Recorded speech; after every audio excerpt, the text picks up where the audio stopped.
Hello everyone, आज मैं आपके लिए एक्सप्लेन करूंगी ग्लोरियस रिवेंज ऑफ एफिंग का एपिसोड नंबर 56। तो जैसा कि लास्ट एपिसोड में हमने देखा था कि एफिंग ने अपनी माइंड स्पेस में मौजूद एम्परर गेट से एक डिवाइन वेपन हासिल किया, जिसकी सारी पावर उसकी सोर्ड ने एब्जॉर्ब कर ली थी। वहीं दूसरी तरफ टियान ने अपनी सिस्टर शाओ की बॉडी से टैलिस्मान निकाल लिया, जो उनके मास्टर ने शाओ को कंट्रोल करने के लिए उसकी बॉडी में डाला हुआ था। इधर एफिंग अपने ट्रेजर्स को हासिल करने के लिए टियान की तरफ रवाना हो गया।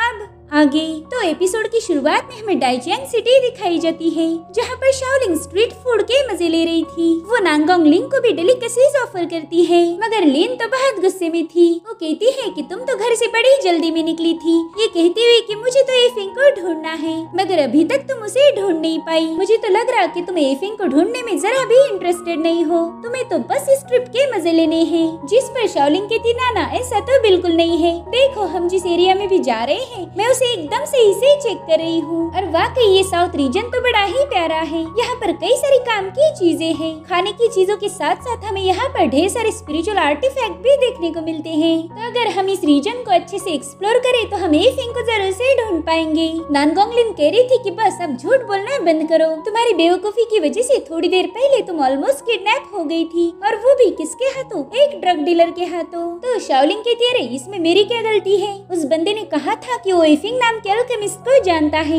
इसलिए तो मैं उसके साथ चली गई। बाद में पता चला कि वो झूठ बोल रहा था। जिस पर लिन कहती, चलो ये हटाओ, हम कल की बात करते हैं। कल हम दूसरे शहर में थे, वहाँ पर तुमने बोला था कि एफिंग मिस्ट्रेस ट्रेजर को कलेक्ट करता है, तो हम लोग वहाँ की सेक्ट में घुस गए, और पता है ना वहाँ पर क्या हुआ था? वहाँ के लगभग 30 सेक्ट के डिसाइपल हमें मारने के लिए हमारे पीछे पड़ गए थे। जिस पर शाओलिंग कह रही थी, देखो सिस्टर, मेरा इरादा नेक था, अब वो प्लान लास्ट मोमेंट में आके फेल हो गया, तो इसमें मेरी कोई गलती नहीं है। अरे हाँ, मैं तो भूल ही गई थी, वहाँ पर तुमने मेरा कोई साथ नहीं दिया। उन लोगों से डर के बेचारा वाइल्ड स्पिरिट फाई पता नहीं कहाँ भाग गया होगा। तो अब लीन ने उसके साथ बहस करना छोड़ दिया, क्योंकि उसे पता था कि शाओलिंग आखिर में उसी को ब्लेम करेगी। अब शाओलिंग कह रही थी कि हम उस एफिंग को ढूंढने में इतनी मेहनत कर रहे हैं, लेकिन मुझे पूरा यकीन है कि उसके आगे पीछे अब दूसरी लड़कियां घूम रही होगी। ये जो मर्द होते हैं ना, उन पर बिल्कुल भी भरोसा नहीं किया जा सकता, ये तो हमें कभी भी धोखा दे सकते हैं। और उसकी बात सुनकर नानगोंग लिन को भी टेंशन आ गया था, इसलिए वो तुरंत ही कैंडिड हॉर्स को छीनकर खाना शुरू कर देती है। अब थोड़ा आगे आने के बाद शाओलिंग एक केक शॉप के पास रुक गई थी। वो शॉपकीपर कह रहा था कि लेडीज, आपको यहाँ पर एकदम फ्रेश केक खाने को मिलेंगे, और उन केक्स को देखकर भूखी शाओलिंग के मुंह में पानी आ जाता है। वो कह रही थी, भैया आप ही बताओ ना कि इनमें से सबसे टेस्टी केक कौन सा है? जिस पर बंदा कह रहा था कि शायद आप इस इलाके में नहीं आई हो, इसीलिए तो आपको मेरे स्पेशल केक्स के बारे में कुछ भी पता नहीं। ये देखो, आप ना इस केक को ट्राई कर सकती हो। इस स्पिरिचुअल मशीन से लगभग 10,000 बार गूंदा गया था, ताकि एक बेहतरीन फ्लावर सोल केक बनके तैयार हो जाए। इसका क्रीमी टेक्सचर, लाजवाब खुशबू और नाइसली डेकोरेटेड अपीयरेंस आपका दिल जीत लेगा। और यहाँ पर हम उस बंदे के होठों पर एक इवल स्माइल देख पाते हैं, यानी कि शाओलिंग एक बार फिर से फंसने वाली है। वहीं दूसरी तरफ होंगलियान और एफिंग साउथ के फॉरेस्ट में पहुँच गए, मगर एफिंग को फील होता है कि उन्हें कोई फॉलो कर रहा। वेल, ये कोई और नहीं बल्कि वान लियो था। एफिंग उससे कह रहा था कि जब से हमने लियोन पवेलियन छोड़ा, तभी से तुम हमें फॉलो करते आए हो, क्या मैं इसकी वजह जान सकता हूँ, या फिर तुम्हारे पास कहीं और जाने का ऑप्शन नहीं है? जिस पर वान लियो कह रहा था कि तुम बहुत स्मार्ट हो, लेकिन फिर भी तुमने गॉड लेवल के आर्टिफैक्ट उस टियान के हवाले कर दिए। इसके पीछे जरूर से कोई खास रीजन होगा। मुझे पूरा यकीन है कि तुम उन ट्रेजर्स के जरिए नाइन हेवंस डाउ पैलेस के लोगों तक पहुँचना चाहते हो,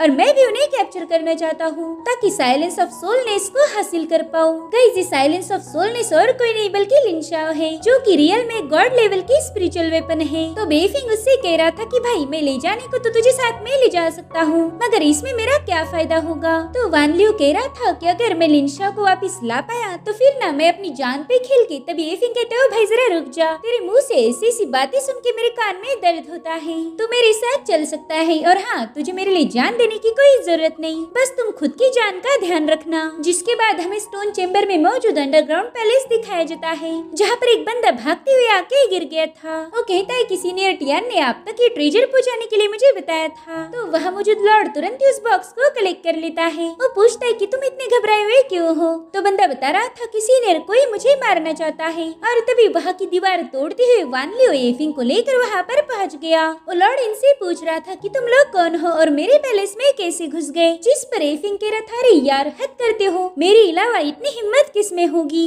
अब एफिंग वान लियो से कह रहा था कि नेक्स्ट टाइम अगर दीवारें गिरानी है ना तो जरा धीरे से, तुम्हारी वजह से मेरे कपड़ों पर धूल बैठ गई। जिस पर वान लियो कहते हैं जी जनाब, आइंदा से ऐसा बिल्कुल नहीं होगा। इधर वो बंदा कह रहा था किसी ने देखो यही वो लोग हैं जो मुझे मारना चाहते थे। तो अब वो लॉर्ड कहता है कि शायद तुम एफिंग हो जिसने हमारे 9 हेवंस के 8वें और 9वें सेंट को खत्म कर दिया। एफिंग कह रहा था अरे वाह देखो तो तुमने मुझे पहचान लिया। अब वो बंदा जोर जोर से हंसने लगता है। वो कह रहा था कि शायद 8वें और 9वें लॉर्ड को मारने की अफवाह झूठी है। यार देखो तो जरा खुद को, तुम तो अभी अभी वॉर एम्परर रियल में एंटर कर चुके हो। तुम्हारे जैसा बंदा हमारे सेंट को मार नहीं सकता। शायद ये काम किसी और का होगा और फालतू में तुम्हारा नाम बदनाम हो गया। अपने सीनियर की बातें सुनकर उस बंदे में भी जोश भर गया था। वो हंसते हुए कहता है कि तुमने यहाँ आकर गलती कर दी। तुम्हें शायद पता नहीं हमारे पैलेस मास्टर कितने पावरफुल हैं। वो इस सदर्न रीजन के सबसे पावरफुल लोगों में गिने जाते हैं। अब तुम लोग इत्मीनान से सोच लेना कि तुम किस तरह से मरना पसंद करोगे। और तभी वहाँ की जमीन शेक होने लगती है क्योंकि उस बंदे ने अपनी पावर्स को एक्टिवेट कर दिया। अब वो हवा में फ्लोट करते हुए कह रहा था कि एफिंग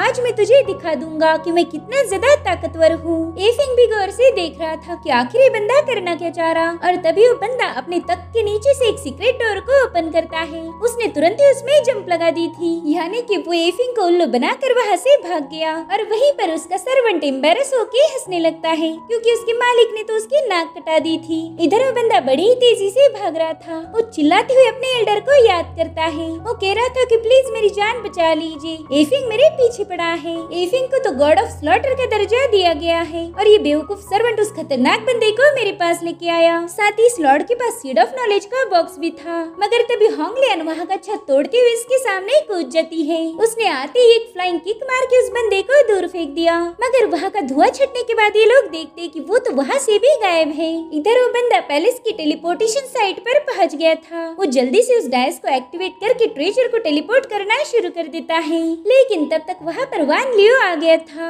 इसलिए तुरंत ही उसके मुंह पर एक जबरदस्त पंच मार देता है। मगर वान लियो का तो पूरा ध्यान उस सीड पर था। लेकिन जैसे ही उसे कलेक्ट करने गया तब तक वो सीड गायब हो गया था। और फिर वहाँ पर एफिंग आके उस बंदे को दबोच लेता है। उससे पूछ रहा था कि बताओ तुमने मेरा ट्रेजर कहाँ पर टेलीपोर्ट किया है, वरना 1 सेकंड में तुम्हारी गर्दन मरोड़ दूंगा। जिस पर वो बंदा रोते हुए कह रहा था कि भाई एफिंग मैं तुम्हें सब बताता हूँ, लेकिन वादा करो कि तुम मुझे जान से नहीं मारोगे। वो क्या है ना, हमारे 9 हेवंस की ब्रांचेस पूरे साउथ रीजन में फैली हुई है। बिना मेरी मदद के तुम कभी उस ट्रेजर को ढूंढ नहीं पाओगे। लेकिन तब तक एफिंग अपनी पावर की मदद से उस फॉर्मेशन को ट्रैक करना शुरू कर देता है। और थोड़ी सी मेहनत के बाद ही एफिंग को उस ट्रेजर का लोकेशन पता चल गया था। इसलिए उस बंदे को खत्म करके कहता है कि भूल जाओ, मुझे तुम्हारी मदद नहीं चाहिए। जिसके बाद वो वहाँ का एक संदूक ओपन करता है जिसमें किसी स्ट्रेंज लिक्विड से भरी हुई बोतल्स थी। एफिंग को पता था कि 9 हेवंस ने सारा सामान यहाँ पर किसी खास मकसद से ही रखा होगा। साथ ही वहाँ मौजूद टेलीपोर्टेशन डिवाइस को भी चेक करता है जो कि साइज में काफी बड़ा था।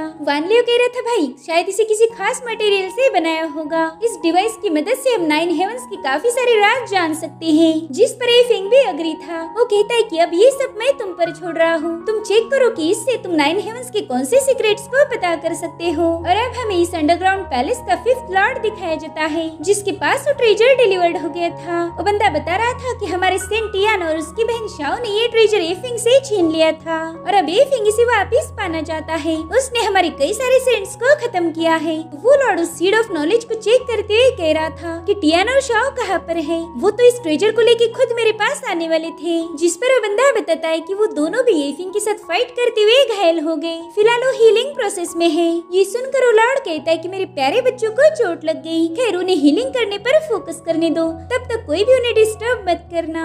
अब वो बंदा वहाँ से जाने के बाद लॉर्ड कह रहा था कि एफिंग इस ट्रेजर को ट्रैक डाउन करते हुए पैलेस तक पहुँच गया। ये सीड ऑफ नॉलेज न जाने कितनी ही जगहों से घूमकर मेरे पास आया है, मगर फिर भी एफिंग को इसका एग्जैक्ट लोकेशन पता था। ऐसा लगता है कि एफिंग ने इस पर कुछ न कुछ गड़बड़ी तो जरूर की है, इसलिए तुरंत ही अपनी पावर्स को एक्टिवेट करके सीड को चेक करता है। मगर उसे तो एफिंग का फॉर्मेशन मिलता ही नहीं। वो कंफर्म हो गया था कि उस सीड में कोई भी प्रॉब्लम नहीं, लेकिन फिर भी वो रिस्क लेना नहीं चाहता था।